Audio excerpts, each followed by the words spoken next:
Good morning and welcome back to the Select Committee on Victoria Planning Provisions Amendments of VC257, 267 and 274.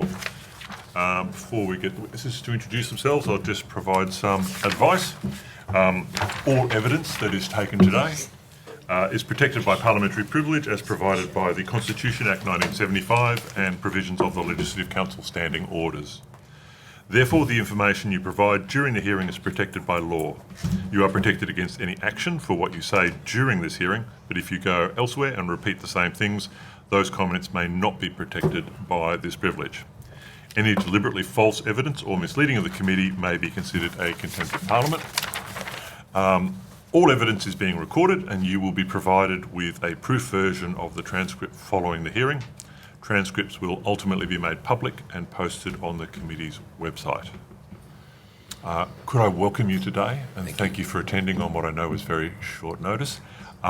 For the Hansard record, can you please state your name and the organisations that you are appearing on behalf of, and we might start with I'm Dan McKenna, CEO of Housing All Australians. My name's Rob Pradlin, Executive Director of Housing All Australians. Jonathan O'Brien, Lead Organiser, YIMBY Melbourne. Ethan Gilbert, Co-Lead Organiser of YIMBY Melbourne. Terrific. Welcome, it's lovely to have you with us here today. We might just start out if you could do some maybe 10 minutes maximum, just some opening comments. Who'd like to kick off first? I'll kick off and thank you for the opportunity to come and present to the committee. And so my name's Robert Pradlin, Executive Director of Housing All Australians, and Housing All Australians, for the committee's benefit, is a private sector initiative looking at housing and homelessness through an economic lens, because the private sector's voice has been missing in this whole discussion about Australia's housing context. And we support the amendments for one very simple reason, which we can come back to, is about time. About what, sorry? Time, and I'll come back to that. But let me give you a bit of a context of where we're coming from, because we are now a national organisation. And when I speak publicly about this issue that I've learnt over my career as a property developer, I am a capitalist. But just because I'm a capitalist, that doesn't mean I don't care about the vulnerability of our people and the homelessness, which is all part of a housing continuum problem. If we go back to the Morrison government, when they did a review of NIFIC, which is now called Housing Australia, they quantified the actual long-term cost of this as $290 billion over the next 20 years, just in social and affordable housing. That is building 44,500 homes every year for 20 years, starting from 2021. HAF is trying to do 11,000 per year for a 5-year period. Where's the other 33,000 going to come from? And a significant portion of those is in Victoria. And it's simply about supply. It's not rocket science. And I've been involved with my career. I've dealt with some of the people across the table. I know how the system works. I understand politics. We are agnostic politically, but we understand there's a process and there's a whole range of community views about this. And everyone's view is valid. The issue that's in front of the committee is you've got to listen to all the people that are preparing, because you need to inform yourself about what you didn't know.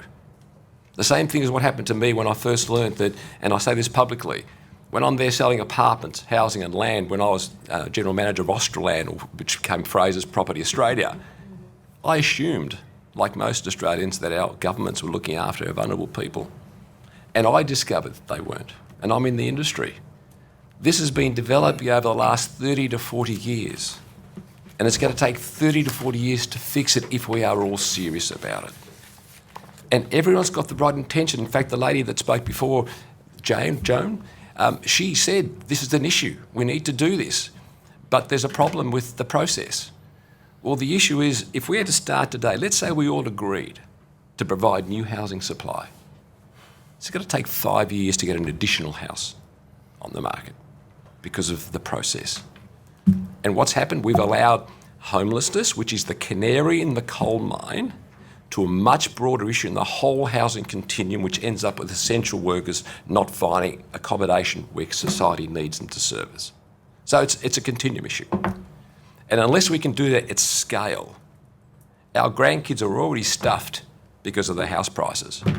We are polarising society, and I'll tell you now, we are heading at some point for civil unrest, just like it's happening in Europe.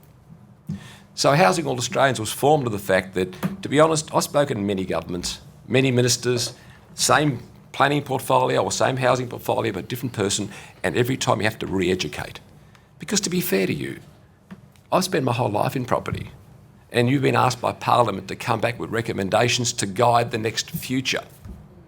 In doing that, there are compromises to be made within society.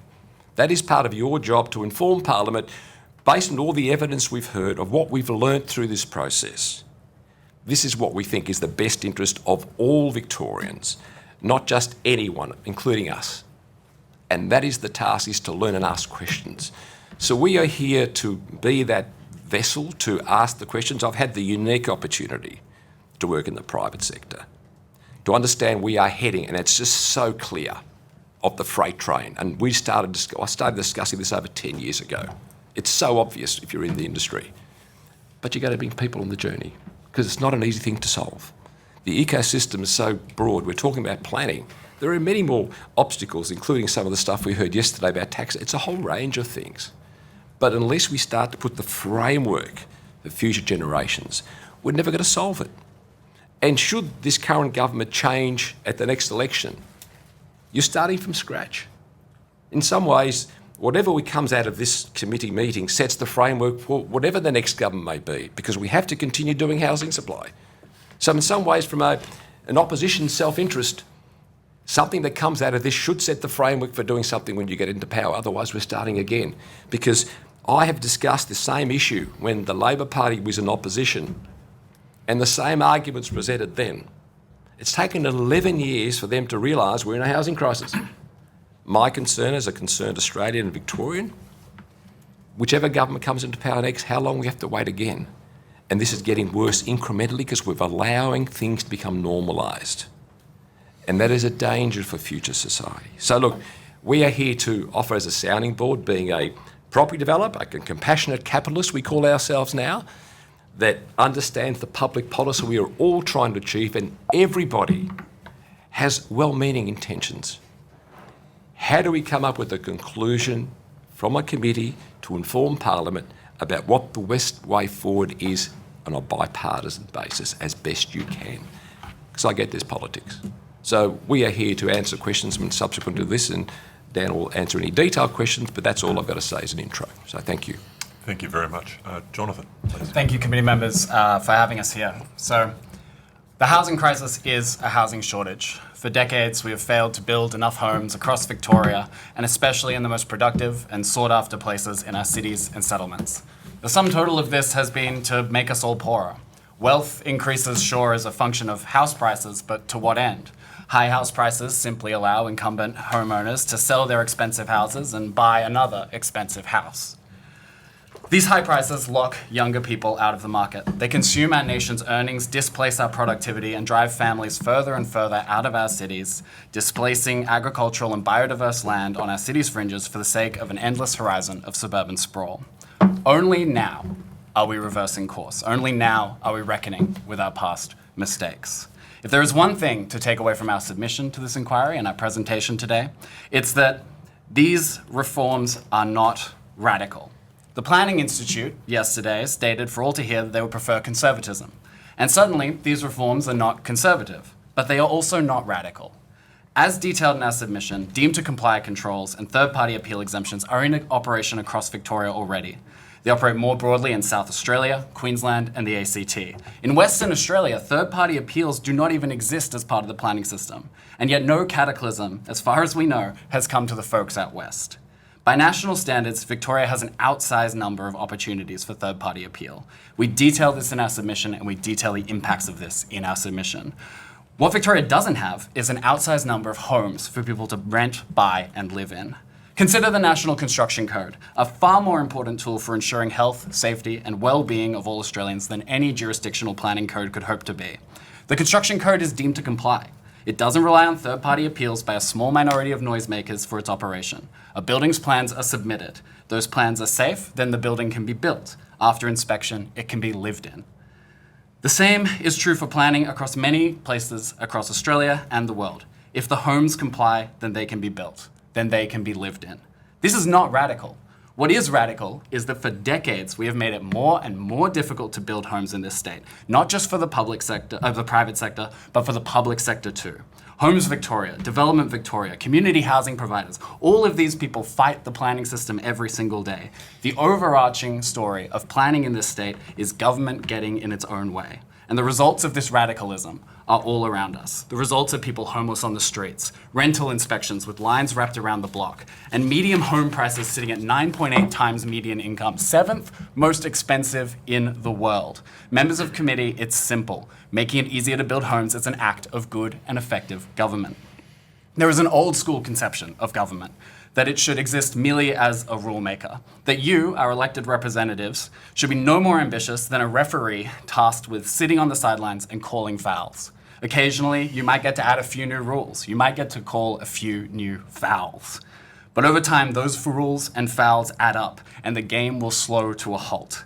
Well, the housing game has well and truly slowed, and now here we are in this inquiry. There is an antidote to this slowdown. It can be found in a more contemporary conceptualization of government. That is, the state as an enabler, a government that doesn't settle for merely making rules and calling fouls, but getting off the chair, waxing the court, coordinating the teams, and removing the bottlenecks to the action. To wrap up the metaphor, a better government makes a better game, and this starts with the understanding of everyone on the committee and everyone in government on either side to understand that we need more homes. It then continues to ask, how can you coordinate the population, the individuals, the firms, the institutions, to work together to get these homes built as fast as possible for as many Victorians as possible? The evidence you heard from industry and experts yesterday, from the Property Council to Ahuri, told you that this policy will make the work of building homes easier. That is your role as good government. We at YIMBY Melbourne believe in a government that does things, that cares about the substance of the outcomes it enables rather than the rules it writes down, that cares about the number of actual real homes delivered for actual real Victorians, so much more than a set of outdated rules created by the last generation of legacy planners. These reforms correct so many of our past errors. This is not deregulation, it is re-regulation. In many ways, a number of these reforms create more rigid and binding rules than those previously on the books, which were fuzzy and discretionary strictures about heights and character that turned planners into a judiciary of vibes, encouraging speculation and horse trading at every stage of the home building process. Support for these reforms, ladies and gentlemen, is broad. 94% of a representative sample of Australians who were consulted and polled in February of this year indicated that they supported more density around train stations, that they supported more density across our cities. That's a representative sample across demographics, education, states, cities, regions, political parties. It is a much higher standard of consultation than typically takes place within the planning field, which mostly consists of a small huddle of self-selecting individuals who tend to be older and wealthier and whiter than the general Victorian and Australian population. Study after study shows that these are not representative processes. They are biased. They are biased against poorer people, against younger families, against renters, and they are the most important stakeholder in any housing project, which is the people who want to live somewhere but can't, because there simply aren't enough homes. Members of the committee, these are the people for whom these reforms will matter most. These are the Victorians whose futures are most at stake. One role of good government is to fight for those who need fighting for. That is also the role of YIMBY Melbourne, and that is why we are here today. Thank you, and I look forward to your questions. Excellent. Thank you so much. That's a terrific opening to the session. We'll move into questions now. I might kick off. Could I direct to Rob or to Daniel?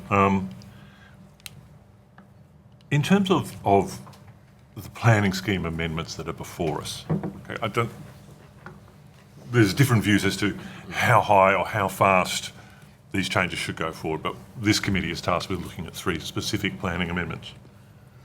And I take on board absolutely what you say about the need for housing, particularly in the form of social housing and affordable housing. And by affordable housing, I don't mean the building is marginally cheaper to build. I'm talking about specifically dedicated. Yeah. Could I ask you, do you see that these amendments, what do they do to actually encourage or require the construction of additional affordable and social housing? I might start it off and then I might throw it to Dan, but as we said earlier, there are a lot of things involved with housing. It's just not planning, it's just not tax, it's just a whole range of things, right? And goes back to the time issue that I discussed. If interest rates drop tomorrow, demand for housing spikes. But industry can only react through a process that takes time. If we can shorten that time process to allow industry to respond quicker, we stop house prices escalating. And it's all about that demand-supply equation. You know, if you've got 100 houses and you've got 1,000 people wanting to bid for it, you know the price is going to go up. If you've got 1,000 houses with 100 people, the prices aren't going to go up. And it's really as simple as that. So in my view, making things quicker so market can respond quicker will stop pressure on prices going upward to the different extent if it takes a lot longer. That's my response to that part. But Okay, so can I take you back though to my question? Yep. Which is not about simply good old-fashioned Friedmanite economic supply and demand, reducing a marginal cost. My question is specifically about dedicated, affordable and social housing for the most disadvantaged. And I'm wondering, in terms of the planning scheme amendments, are you seeing anything in there that will specifically encourage additional dedicated, affordable and social housing? Because affordable social housing needs a subsidy. So where's it going to come from? So you think we have to rely on a market mechanism and just purely a supply and demand equation? Well, there's a couple of things. One, at the moment, through HAF, whether you believe it or not, they are supplying social and affordable housing and the federal government subsidising on behalf of all Australians.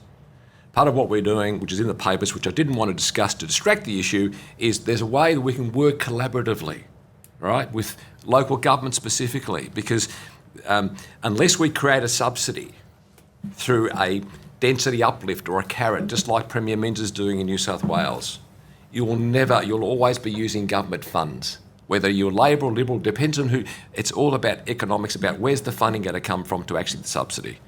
But by working collaboratively like the New South Wales is doing, Premier Minns said, I'll give you 30% extra uplift, you deliver 10% affordable housing. Developer says, I'm neutral, I can do this. It doesn't cost me anything because you've given me extra land value with the density. And then you can lock private investment in and unlock it by using what we're suggesting is a digital register to show transparency. That's the only way you're going to get social affordable housing. It has to be subsidised in some way, shape or form. But additional supply, by theory, puts a downward pressure on price. So you need to actually combine both as part of any strategy, in my humble view. Sorry, did you want to add anything? Yeah, no, I totally agree. I think to your question, I think these reforms ultimately provide certainty and consistency for the development community to know exactly what the pathway is. I think for too long, in our experiences, it has been, you know, you roll the dice a little bit and you can win sometimes and you can lose other times. So I think that's probably where we're coming to this forum and sort of saying this can only be a good thing. Terrific. Thank you so much. Mr. Davis. Couple of things. I just want to start with Rob. You're also at Quipex, is it? Yes, correct. It's a consultancy firm. No. Quipex is a digital platform it's a startup that's about to start, so it's very different. I was trying to understand what its role is on this. Nothing. Right. Okay. Yeah. And Mr. O'Brien's a Labor Party member, I think is correct. I am a Labor Party member. Yeah. So my first question to you is: Were you consulted about these planning amendments by government prior to their release? Not on these amendments specifically, no. We found out about, for instance, the walkable catchment zone and so on through leaks from Boroondara Council, who sort of in a recalcitrant way leaked those as part of their Recalcitrant? minutes. Do you want to... Well, they might have wanted some consultation with the community, for example. Let's just have one at a time. Seriously? Well, I would suggest that leaking confidential documents. That is how we found out. We found out after Boroondara Council knew about these amendments. We didn't have any further advance. That's how we found out. Secret government. And I want to ask you about GC252, which is a subsequent amendment to these three. It's not in the terms of reference. Well, Any question on 252 will take on notice. We'll deal with the question of what's in or not. Yeah. So it clearly impacts on these amendments and their implementation. So it's clearly relevant to the terms of reference. I just wondered what you know about 252 and whether you have assessed it. Ethan is best placed to answer this on behalf of YIMBY Melbourne. I'm just asking you first, please. Excuse me. I'm just asking Mr. O'Brien. Yeah, 252, my understanding is it's the gazettal of the first 10 activity centres, that's right. And have you examined that in detail? We've looked at the first 10 activity centres. There was a year-long consultation process. Have you looked at 252 is my question. I haven't looked at the exact wording of 252, but I am aware of the activity centre gazettal. No, so you haven't. Thank you. Now, I want to come to Mr. Pradlin about tax and some of the other points. Your point about a number of these other matters is obviously planning is only one part of housing. Yep. And there's a huge, raft of measures that impact. Yep. One of those is tax. Yep. There's a raft of state government taxes that impact the ability to go forward with development. So even where there are planning approvals, sometimes developments don't go forward. So, as you understand, as a former property developer, there are now thousands of permits granted that are not being built. At the moment, correct. Correct.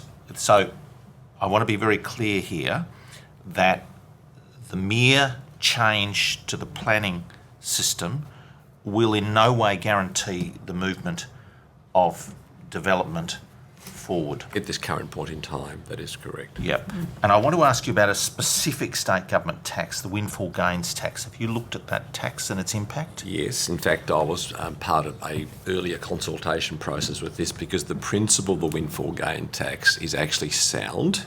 The implementation is terrible. Correct. In that it's not hypothecated. Well, if you look at the windfall gains tax, right, it is getting, when the state government, through a pen, increases the land value quite substantially, it should, in my view, through a planning change, it should, at the farmer level, capture some of that uplift.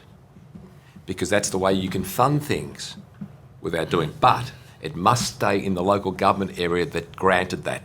Because if you're a local government councillor, why the hell would you advance a rezoning to me as a developer when all of a sudden I was going to provide you a school, money goes a road, in the city etc.? and you never see it again. It goes into consolidated revenue. Correct. It's just wrong, fundamentally, in my view. So stepping away from the city edge matter, Yep. I'm just asking about the large developments in some of the middle suburbs. The windfall gains tax is likely to slow or stall some of those developments. I believe that is the case because, again, I just don't think it's actually correctly implemented in my view. Thank you. Okay, thank you. Mr. Batchelor. Thanks very much, Chair. Thank you, witnesses, for coming along today. The committee has got a job to do to provide advice to the Legislative Council on these three planning scheme amendments, two of which are subject to revocation motion, which has been introduced into the Parliament, which would revoke in their entirety all of 256 and 267. What do you think the consequences for the goal of trying to build more homes for people to live in would be if these planning scheme amendments were revoked as proposed by Mr. Davis? There were obviously a lot of statements from the property sector around trust in doing business in Victoria and trust in Victoria's planning system. Look, it's well understood that kind of the uncertainty of the system is a large barrier. Dan McKenna in his former role has experienced this directly in very recent years, and he can speak to that. But the reality is that to have put forth what is a very positive, progressive planning change and to then revoke it back immediately, that doesn't do anything for business confidence in this state. It doesn't do anything for residents' confidence in the ability for more homes to be built. It doesn't do any sense that anyone supporting such a revocation would be supporting the development of more homes that Victorians desperately need. It would be a really negative signal on a statewide level. Robert, what do you think it would do for developers who are trying to build more homes? What impact do you think it would have on their plans? In my view, and as I said earlier, and this is a non-political statement, I was discussing the same thing with the Labor Party when they were in opposition. Same issues were raised that I'm hearing today. It's taken 11 years to get to the crisis point. If we take another 11 years to get it, if there is a change of government, our housing crisis is getting beyond repair. We brought an American professor over to discuss about housing and homelessness and its connection economically. He said, you've got 20 years before it becomes Seattle because we're allowing things to be normalised.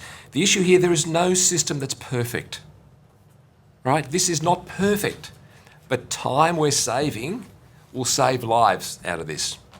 So it is all about supply.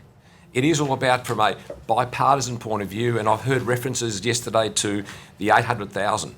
I'm all for ambitious targets, but they need to be bipartisan targets. Because if the target, let me challenge that. Excuse me. Let me challenge that. Sorry, Let me Mr. challenge Batchelor's that. got the Right. If the target was 100,000 and we achieved it, great. Is that what we need? What's wrong with having 1 million as a target? Because the strategy you develop as a state in an ideal world is bipartisan. If the strategy is 1 million, you've got to do things very differently than if the strategy is 100,000. Do you think we've got any chance of meeting the need, leaving aside the question of I can answer it target already. or not, No. need, Absolutely if we no. revoke these amendments? Absolutely no. We're already behind the 8 ball when it comes to a national level of that 33,000 that no government or opposition has actually even suggested to it. That was a report done by government actuaries on behalf of the federal government that said 45,500 social and affordable homes should be built every year for 20 years. And we're going nowhere near it. Our grandkids are going to be the poorer because not only is the housing issues, and I've written a few opinion pieces recently. I said, stop kidding things, stop the bullshit, right? No one is going to be able to solve today's crisis for today's people.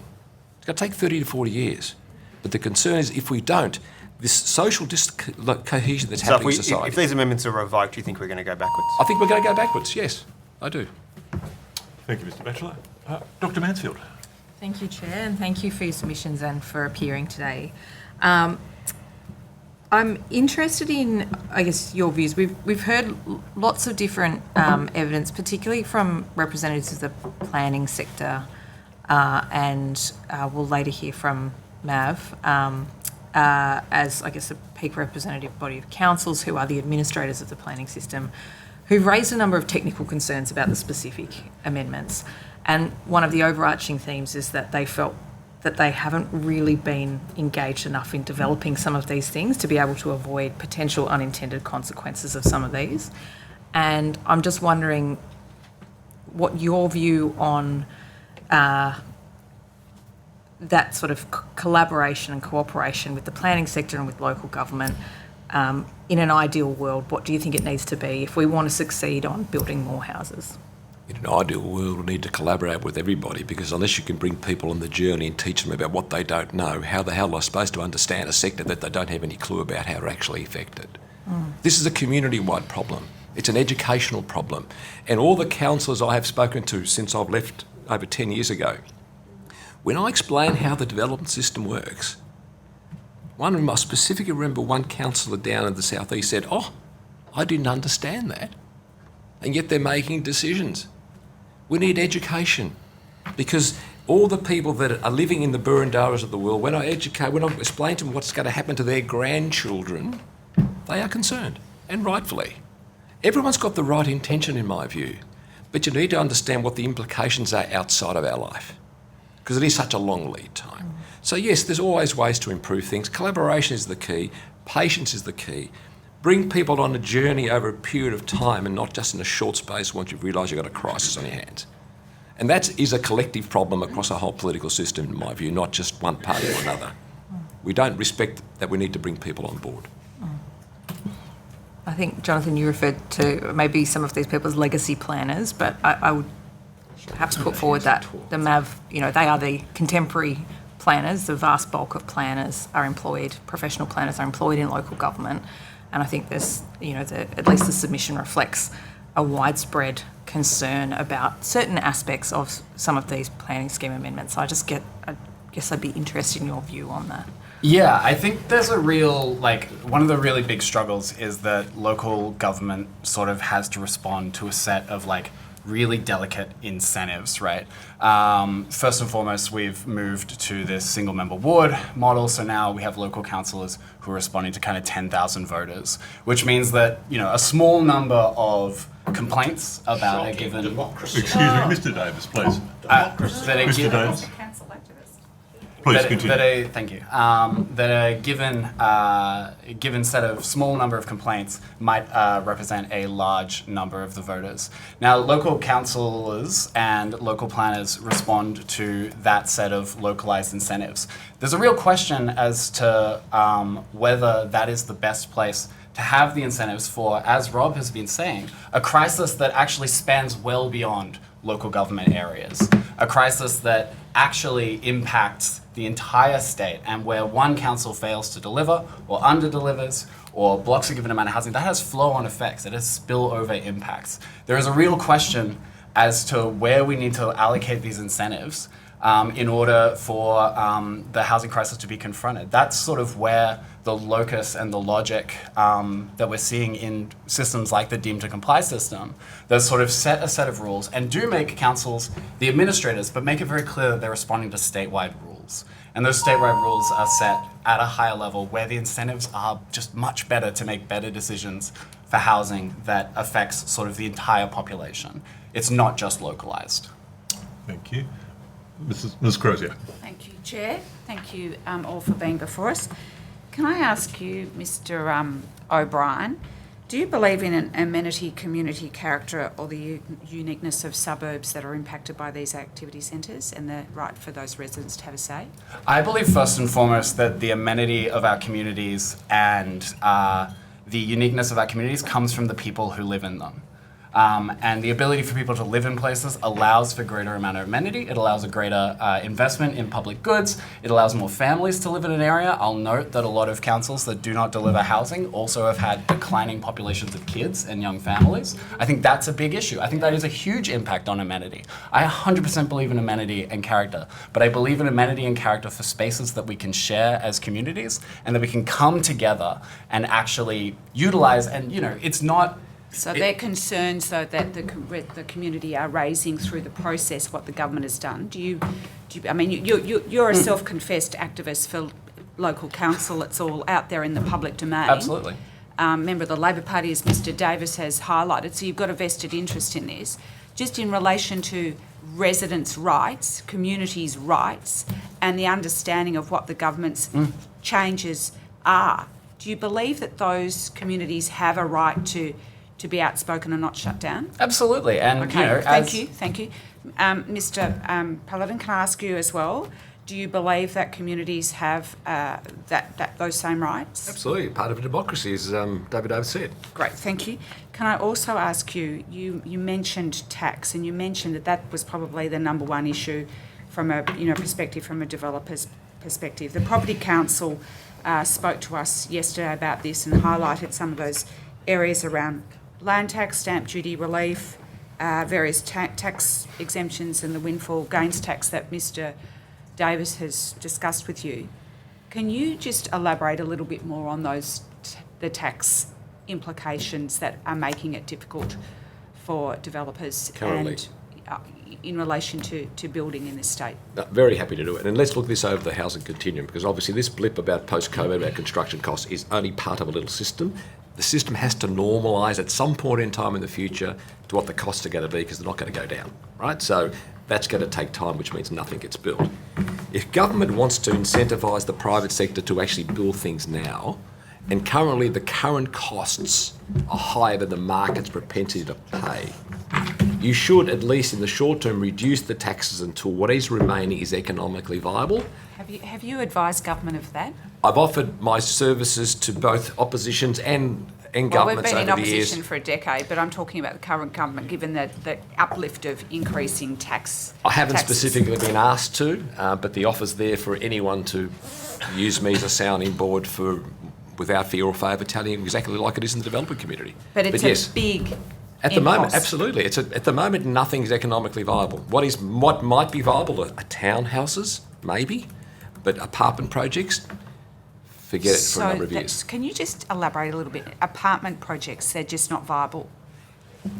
In general, at this point in time, because that will change over time as the market renormalises. And that's just what's going to happen. That's what's happened the last 20 years. It'll happen in the next 20 years. How can, if it's unviable now, it's unaffordable, isn't it? Yes, and just think about it. Nothing gets built. Demand keeps on increasing. What's the one thing that'll happen? Prices will rise. Once they pass a threshold where it is economically viable, the private sector will actually build the houses. But is it going to be affordable? No, because they're just going to go one way.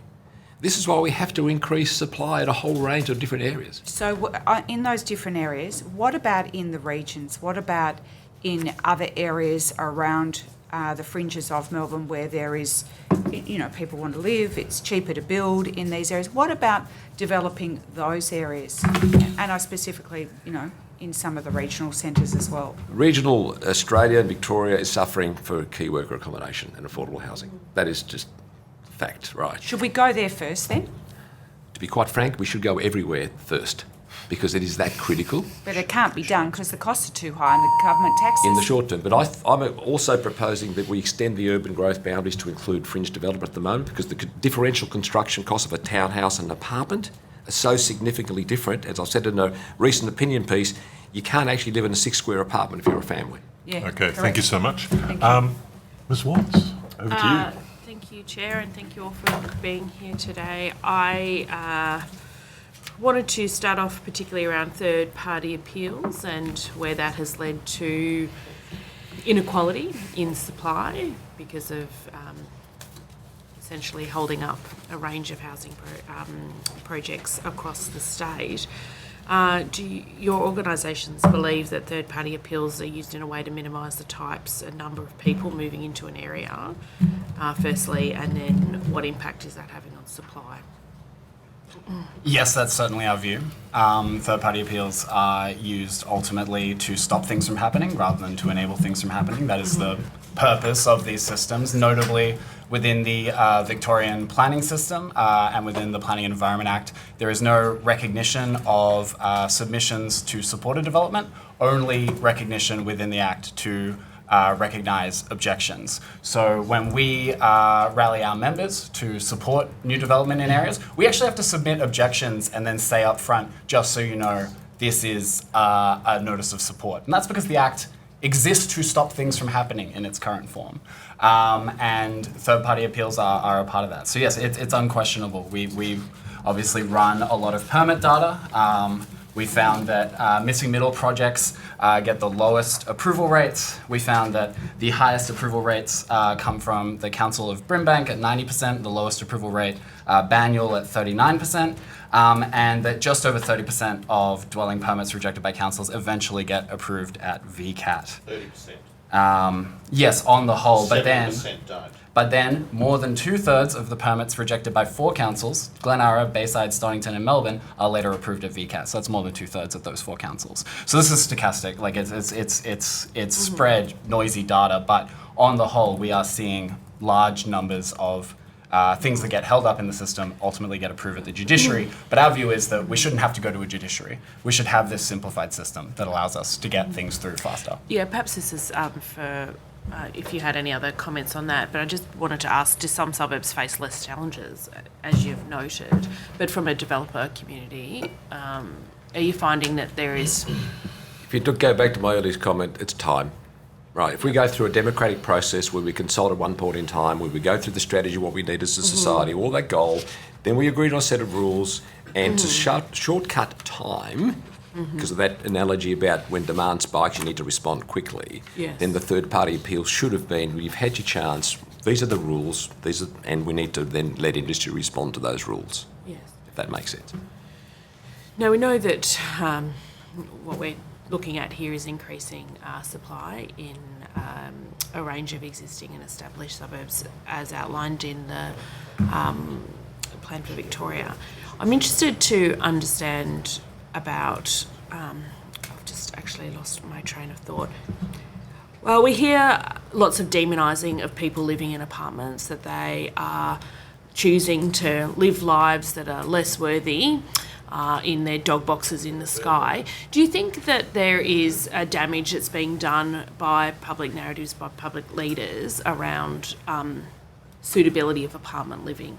I don't think so. I've lived with my family in an apartment, and my son was born in one on St Kilda Road, and probably now 30 years ago. So I've never had that demonisation. I've never heard it. Because of costs, you buy the same price for a townhouse as a 6-square apartment. Right, so I'm for the theory of stopping urban growth boundary because we need to consolidate and use our existing infrastructure. Correct. But the reality of the market is that delivery systems will give you a different product for the same price. So don't expect a family, as I said earlier, to move into a 6-square apartment when they can buy a townhouse on the fringe, because it's about family living. And that's something that, it's not a criticism, you just need to understand how the system actually works, because otherwise policies don't end up delivering what you're expecting. So design Thank you question. very much. Yeah, absolutely. Mrs. Yeah. MacArthur. All right, thank you, Chair. I just want to go to your comment about normalised. Yeah. And what we could say in Victoria is that taxes have been normalised here. There are about 15 taxes on developers, new taxes. There are 60 overall in this state that have been imposed on Victorians. There are numerous charges as well. There's major problems with people like Melbourne Water. There are cultural heritage assessments now that are out of control. These issues are impacting the cost of housing. Almost 50%, we learnt in the stamp duty and property tax inquiry, is taken up by government. Government involved in the system is costing the potential house owners that amount. So why wouldn't you be arguing that we first fix these problems totally at government's own discretion? If government was fully informed of the impacts they are having on future societies, they'll fix all of them at the same time. Because taxes are part of the problem. And to be quite honest, it's both respective parties, because taxes, that's how you survive and pay for things. But the issue is, if you increase them above the market's expectation to pay for the product, you stop development debt, and that is what's happening currently in Victoria. Great. So we're on the record. These taxes, charges, regulations are what's stopping development in Victoria. At this point in time, because this has actually happened for the last 30 years with both sides. So this is something that has to be looked holistically. That's the problem with the housing crisis, isn't it? The cost of housing, added to the fact that the CMFEU have escalated the cost of doing business in this state to such a point where small builders and so on can't even get into the market. Many subcontractors have gone to the wall. So the cost of building and the shortage of supply is also an added feature. Correct. So investors, developers are taking their money and going into state because of these impediments to building a house. Would you agree? Yes. Great, thank you. So going to the rental issue, we have 135 regulations impacting a landlord in this state. What we learnt also in that stamp duty and housing inquiry, the minute the vacant house tax came on board, landlords exited the market. So no surprise that there's a shortage of rental housing in this state, is there? Because of government intervention in the market. Would you agree? All these incremental things don't help. Exactly. So we learnt yesterday that this is an experiment. This is a social engineering experiment on steroids, isn't it? I'm not sure what you mean by that. Well, that's the evidence we were given yesterday, that this is an experiment, because there's no evidence that this will produce more houses.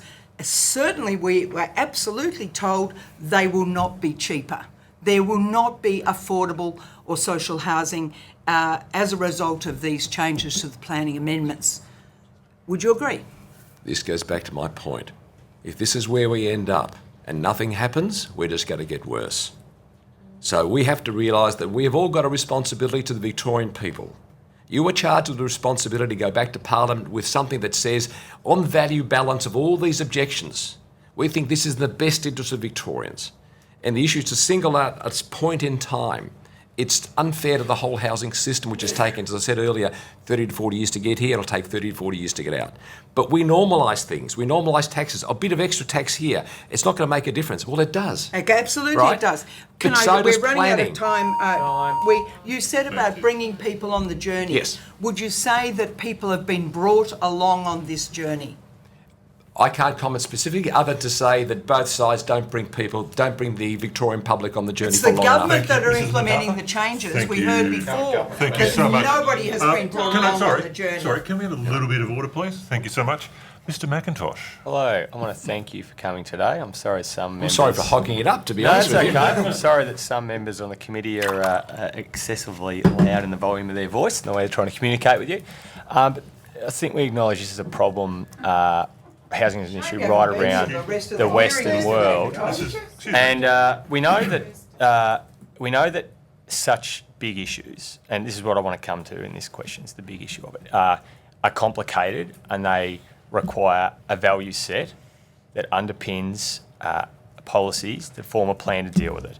And I will take a parting shot over at that side. We know the Liberals, whether it's how we power our nation and our state, they have no plan. Whether it's how we have the manufacturing ability to manufacture for this state and this nation, whether it's how we deal with climate change, issues that affect future generations, or indeed whether it's housing. Federal and state, they are not able to develop and bring to the public a plan. Like, we've heard nothing from a plan today, and we won't hear it going forward. Okay, So, hang on a second. what I would like. Mr. McIntosh, hang on a second. Chair, I know Mr McIntosh hasn't been involved in this inquiry for the last few days in the hearings, and he's trying to make a political Well, I'd ask him to refrain from making ridiculous political statements and ask the panel focus on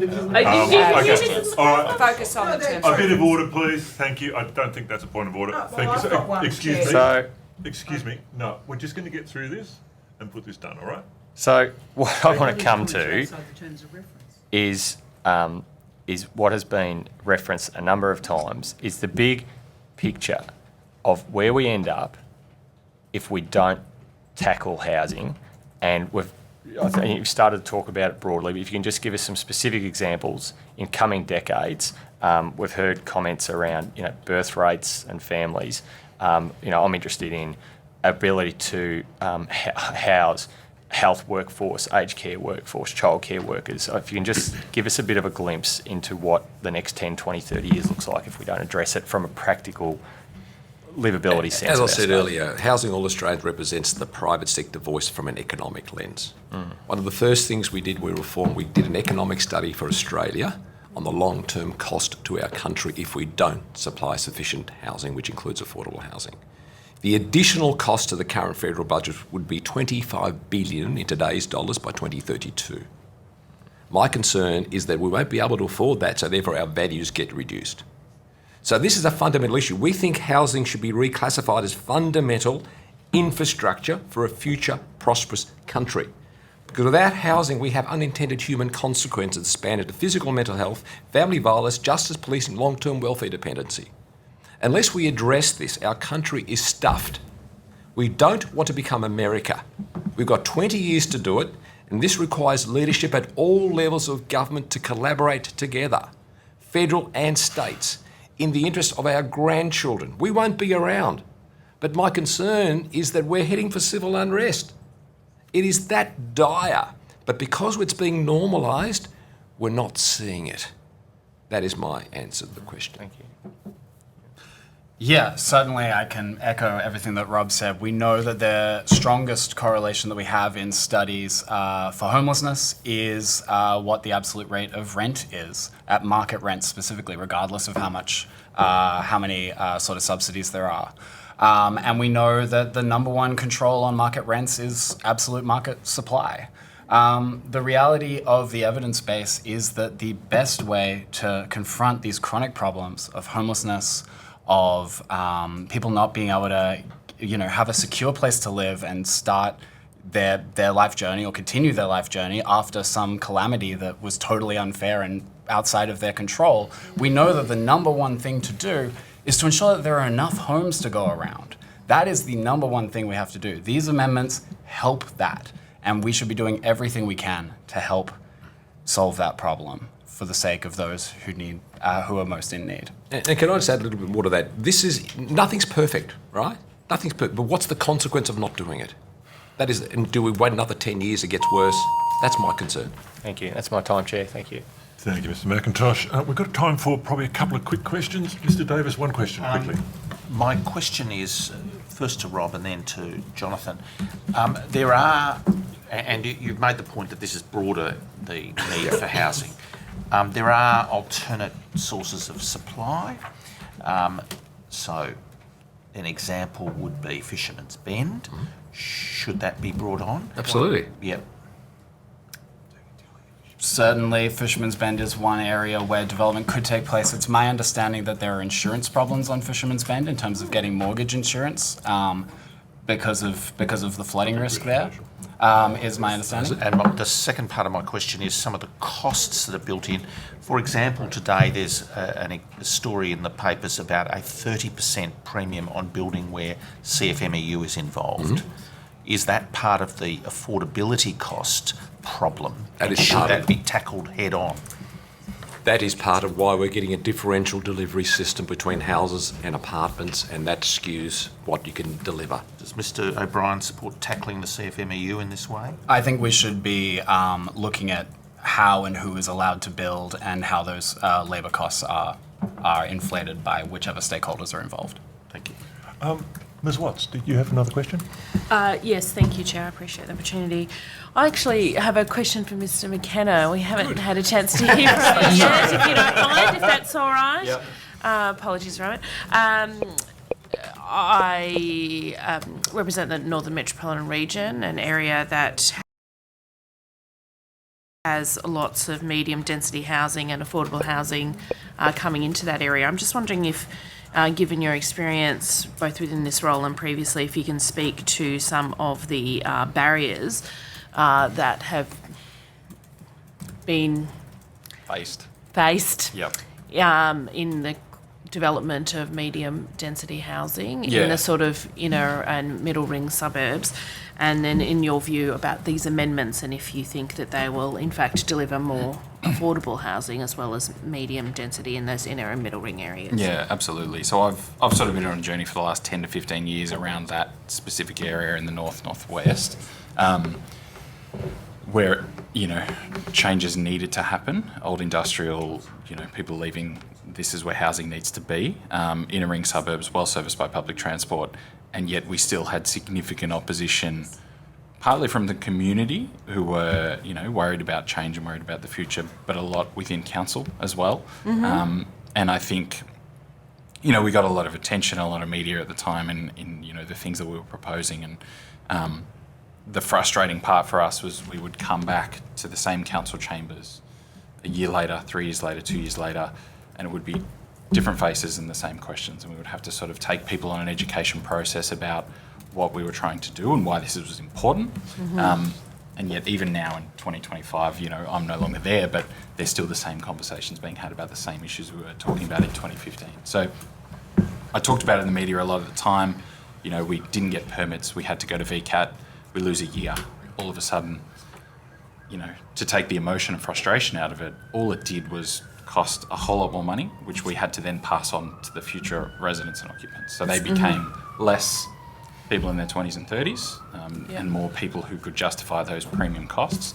The ultimate product was very much the same, but it was just a different cohort who could be housed because we lost 12, 18 months, 2 years fighting for that benefit. And these amendments, if passed, what would that? Yeah, so ultimately it's about clarity. It's about lack of confusion. It's not, we have to fight for this, we have to fight for that. It takes that level of discretion of who you get in front of at a council meeting, who turns up to a council meeting, who's making deals with who. Like it sort of frustrates the developer when we're trying to do the same thing over and over again. I think in apartment building and in townhouse building, replication is really important and uniformity is really important. And so for us, that's all we're kind of asking for in these reforms, is about putting that into the planning system so it takes a whole lot of ambiguity out of the system and comes back to speed, really. Dr. Mansfield, sorry, we're going to have to we'll take one last question. Dr. Mansfield. Thank you. Just going back to the idea of collaboration between local and state government, the Victorian Auditor General had made recommendations in 2 reports in 2008 and 2017 to establish some sort of statewide monitoring feedback framework to monitor Victorian planning provisions and, I guess provide some sort of oversight. Would you be supportive? That still hasn't been established. The 2017 report was very critical of the fact that it still hadn't been established.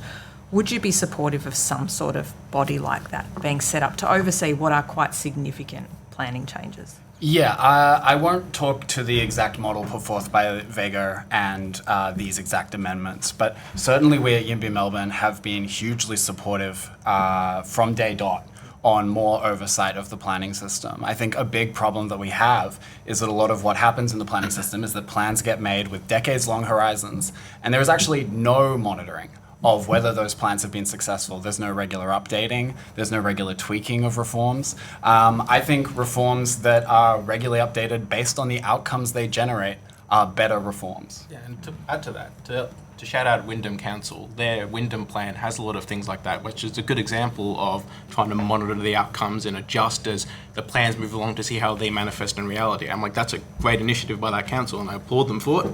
I'd love to see that implemented more broadly, because it's a great thing for transparency and to be able to monitor what's happening. And another example from the government is that there was a data set that monitored all the geospatial outcomes, but it disappeared in 2018 due to a department merging and demerging and all that sort of stuff. And that was a disappointing outcome. A lot of the research that we do and a lot of researchers have done relied on that data set. And anything that's happened since 2018, it's sort of hard to actually say definitively what's happened. And that's a sad thing, because we're going to generalize a lot, talk about what we think's happened. We can't talk about what actually happened, and it leads to a lot of miscommunication. And it would be great to be able to say definitively what are the geospatial outcomes for these reforms and various other things. I think that's a really important thing, and we should definitely support it. Yeah. Terrific. Okay, thank you so much. We're going to leave that there now. Could I firstly thank you all for attending today and for the very thoughtful submissions you produced, and also your presentation today. It was terrific, and we are grateful, given particularly the short notice. Can I just draw to your attention, you will receive some transcript for your review before it's published on our site. And with that, we will now finish this session for about 5 minutes, and then we will be back shortly with the Municipal Association of Victoria.